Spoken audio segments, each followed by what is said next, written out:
Steve, just how pleased were you for Andre Green to have that moment in the last game?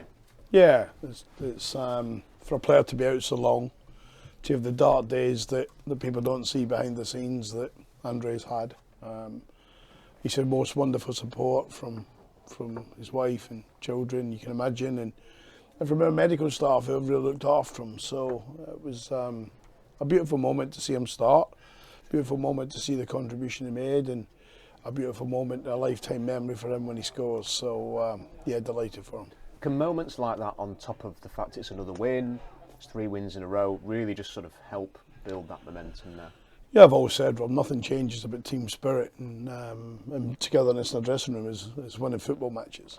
But there is little things happen in certain situations where you go, that makes it even more joyous, if you like, and more joyful moments. And you know, the boys were still early part of the week applauding Andre and on the training grounds. So obviously it's banter, but they know how long it is to miss, say, 4 or 5, 6 weeks with an injury, to miss 14, 15 months, and then come back and have a moment like that makes it special for all of them.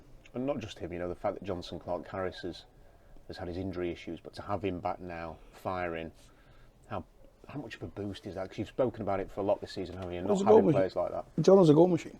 You know, you don't win the goal in about 2 years out of 3, and it would have been 3 out of 3. Let's not mince our words here. It would have been 3 out of 3 if he'd have played most games at Peterborough. I think the kid got 13, 14 goals, but you know, Darren McAntony and Darren Ferguson choose a different strategy, and Ricky J. Jones ain't bad, is he? So it's a strategy that they've gone with, and what, but Clark-Harris would have still won the Golden Boot. His goal ratio tells you. And he's come here and he's fought with his fitness and he's fought with injuries, and we need to keep John as fit as we can and get him on the pitch. We get him on the pitch, he's 25 goals. He's on schedule now for 25 goals, and we've missed a lot of them. Can the attacking options that you've got in your team be the thing that drives you forward now, that could maybe even be the identity of this Rotherham team? I think we also need every team needs a solid base. I think there's certain things we've been disadvantaged. You know, missing Sean Raggett has obviously been a blow for as long as he's missed. The emergence of Zach Jones to be after his personal issues away from football, then he's suddenly got freedom in his head to work hard and play, and he looks a top championship player every day I see him now.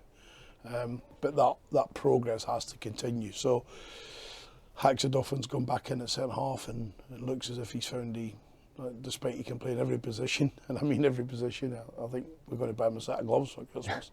But he's played every position. But the wonderful thing is that he really looks at home there. He really looks comfortable, and I'm not prejudging anything or saying anything. But a good base is good. But it's our front four can be exciting, as good as most of anything in the league. I know you've talked a fair bit about Doffin's contract situation, but how difficult is it for clubs when, with players perhaps think, I'll keep my options open, stuff like that, when they get to this time of year, versus being able to sort of tie players down if you want to keep them? I never sweat it. I don't think your chairman does either. I think one of the hallmarks of Rotherham United, the DNA over the years, certainly since I've known the football club, is you have to want to be here. That's the minimum. If you don't want to be here, young Ollie Rathbone, he was superb for me in the games I had him. His attitude was fantastic. He sat in my office and said, I don't want to be here. I want to be in North Wales. Well, go to North Wales if you don't want to be here. And I still speak to the kid by message. He's a great kid, but I'm saying you have to want to be here. And so we access time will come when this football club puts itself in a position in the league table that myself and Rob feel comfortable to speak to the board and say, we should be doing something about this. And but Hax is fairly relaxed about it. We've serious conversations about it and banter about it, but we're both fairly relaxed. Can I ask you about this club, and so you mentioned there sort of wanting to be there, because I've noticed over the years that, especially when the club does like Legends Nights and stuff, and players come back, and they do sort of build this connection, and obviously having success and winning promotions and stuff like that will create a connection, won't it? But do you think there is something quite unique about this club that sort of gets under people's skin a little bit? Yeah, I think I've always said it. once a Miller, always a Miller. I don't say that tongue in cheek. You know, I was manager at some superb football clubs, but you don't get drawn back to the affinity of being here, and that's largely what made me come. The hard job for me back in April when the approach came in from Rotherham United was to leave Stevenage. I found a fantastic chairman and board, fantastic people to work with. Of course, it's easier when you're having remarkable success, but it was going to take something from inside to draw you away. And when I see the legends around this football club, and I see Ronnie Moore and I see John Bricken, I'm still in awe of them. People go, really? Yeah, I'm still in awe of them.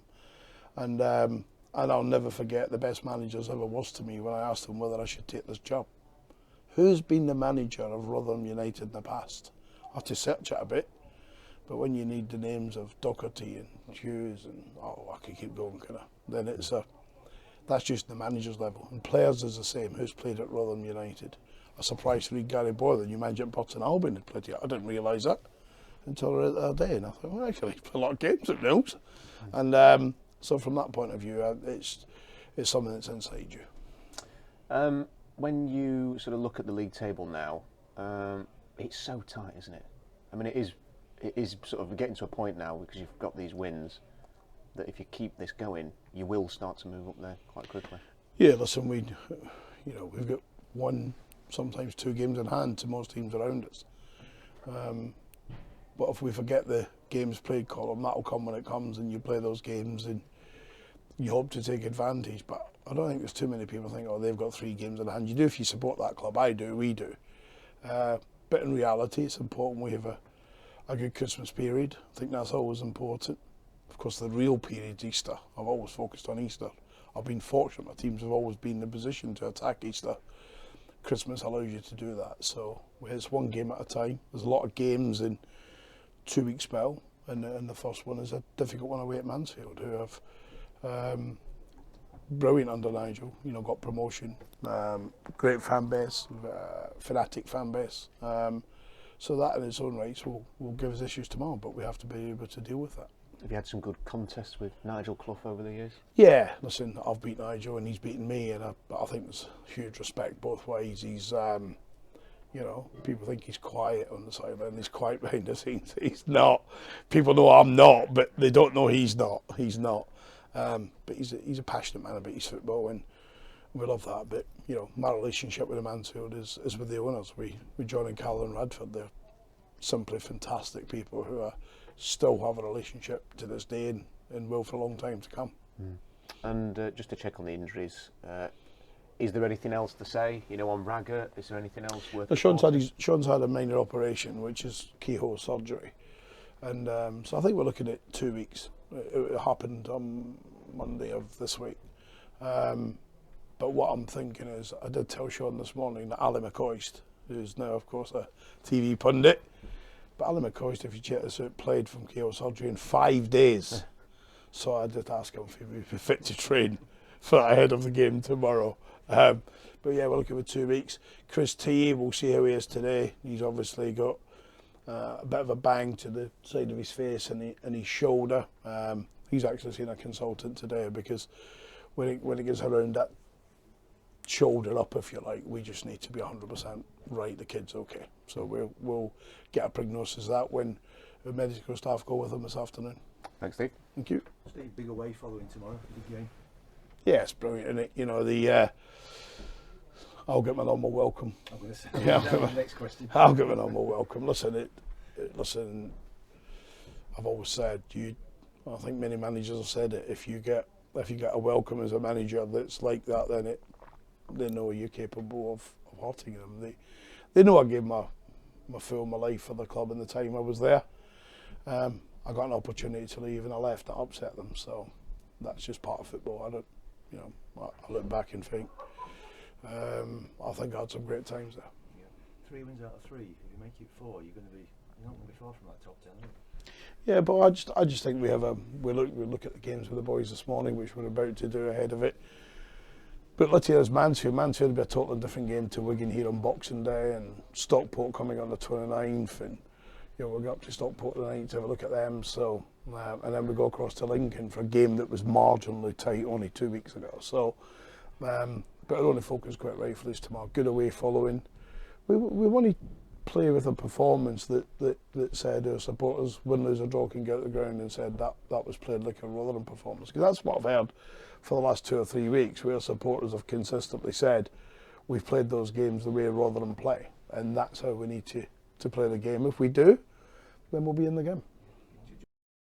So Sam, yourself and the team have hit a bit of a purple patch recently. How are you finding your football at the moment? It's been good, you know. We've been getting results, which is what we do, what we're aiming to do.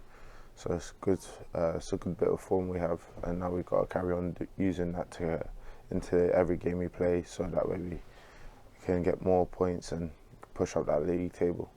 Speaking of the last game against Northampton, a really comfortable victory. The front four of yourself, Andre, Johnson, Clark, Harris and Malik, you all seem to really enjoy playing together. Yeah, you know, to be fair, me and Andre always make this joke, like, that we haven't really played together. I know we played together at Southampton, but it was a bit not like our football due to the aspects of our game, so we didn't really actually play together fully.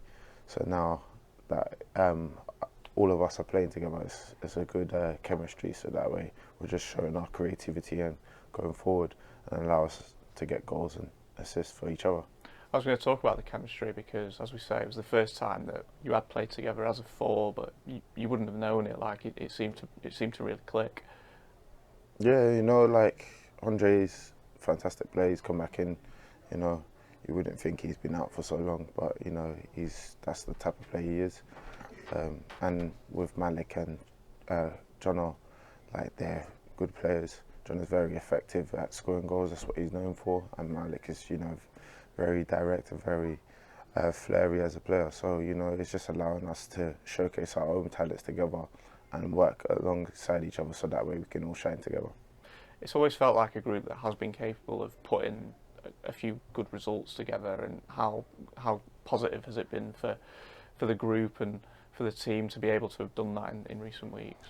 Yeah, definitely. You know, I think at the start of the season we were getting a lot of chances, but we just wasn't taking them as much. I think now we're taking them more as the games come on. I think, you know, we're all starting to get goals. I think we're all providing goals for each other. So, you know, it's a great feeling of confidence that we have in the changing room right now. Bit of a cliche, of course, but the Christmas period can really make or break a season, can't it? Moving into it at the weekend with so many games in quick succession, a real chance to get some more points on the board and propel yourselves up the table. Definitely, you know, the results are fast here during Christmas, so the more points we have during this period, it helps us massively of where we want to get to. As a player, do you sort of like this period of the year with so many games in quick succession? It's a bit of a hit and miss for me. I don't mind as long as we're winning, but if it can go the other way, you probably don't enjoy it as much. You probably look to be at Christmas more with your family. But you know, I'm not too bothered. I'm just looking forward to just getting 3 points. Exciting game at the weekend as well, going down to Mansfield, a healthy away following. I'm sure there'll be a good crowd there. They're the kind of games that you do want to be involved in, aren't they? Yeah, of course. You want to always be involved in every game you play, especially me, because you know that's another opportunity to score. So you just got to carry on pushing ourselves and believing in ourselves, so that we can go get 3 points and get another goal for myself. The majority of the results and the performances of late have sort of come in games at home at ASC or New York Stadium. How keen are the team to put in a good performance and get a result on the road? Yeah, you know, I think last season our away form wasn't great, so it's about building the wins away, because that's what's needed. You know, you don't win the league or you don't get up the table if you don't have a good away form. So that's what we need for ourselves.